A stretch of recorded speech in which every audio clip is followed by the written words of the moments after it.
Assalamualaikum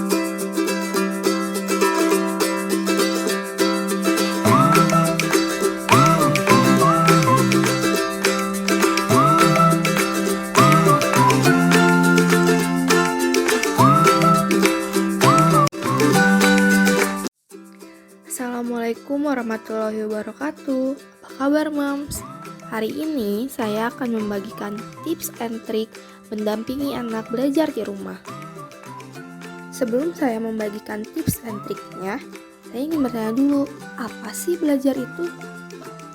Jadi, belajar adalah saat yang tepat untuk mengenal hal baru dan juga memahami hal yang baru. Bisa juga dengan mengingat sesuatu. Mengingat sesuatu dapat melalui proses pengulangan, karena proses pengulangan itu sendiri dapat bermanfaat untuk memperkuat memori belajar. Jadi, setelah diberikan materi pembelajaran, jangan lupa diulang lagi ya. Dalam mengajarkan anak itu perlu kesabaran. Oleh karena itu, jangan kesal ya Moms kalau anak masih belum mengerti materinya. Selain itu, kita juga perlu mengetahui dan juga mengenal gaya belajar anak. Oh iya, di sini saya akan mencantumkan satu kutipan dari Albert Einstein. Kata beliau, setiap anak itu jenius, tapi jika Anda menilai anak ikan dari kemampuannya memanjat pohon, maka seumur hidup dia akan menganggap dirinya bodoh. Masih berhubungan dengan kutipan sebelumnya, gaya belajar anak juga saling berhubungan dengan kemampuan anak dalam mengingat sesuatu. Karena setiap anak memiliki gaya belajarnya masing-masing. Oleh karena itu, diharapkan untuk mengenal dan memahami gaya belajar anak, sehingga akan memudahkan dalam mendampinginya belajar. Gaya belajar yang pertama adalah gaya belajar visual. Anak dengan gaya belajar visual lebih suka dan mudah menerima informasi dengan cara melihat.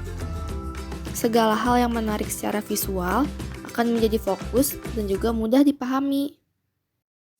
Ada beberapa tips nih Moms bagi anak yang memiliki gaya belajar visual. Yang pertama, gunakan lebih banyak gambar daripada kata-kata. Karena dengan menggunakan gambar, anak akan lebih fokus. Lalu yang kedua, gunakan peta pikiran, karena peta pikiran atau mind map memiliki lebih sedikit kata-kata. Dan yang ketiga, belajar melalui film yang berhubungan dengan informasi yang harus dipelajari. Gaya belajar yang kedua, ada gaya belajar auditori. Anak dengan gaya belajar auditori biasanya lebih sensitif terhadap musik dan juga memiliki minat yang tinggi terhadap musik. Ada beberapa tips bagi orang tua yang anaknya memiliki gaya belajar auditori. Pertama, gunakan intonasi yang dinamis ketika memberikan informasi kepada anak. Tips yang kedua, belajar dengan teknik bercerita. Lalu tips yang ketiga, gunakan alat perekam untuk membantu anak mempelajari suatu informasi. Gaya belajar yang terakhir, ada gaya belajar kinestetik. Anak dengan gaya belajar kinestetik akan lebih peka menerima informasi baru melalui aktivitas. Ada beberapa kiat bagi orang tua murid yang anaknya memiliki gaya belajar kinestetik. Yang pertama, gunakanlah alat peraga, karena alat peraga akan memudahkan anak dalam mempelajari hal yang sifatnya abstrak. Lalu yang kedua, aplikasikan pengetahuan dengan cara praktik langsung, karena anak akan semakin berminat.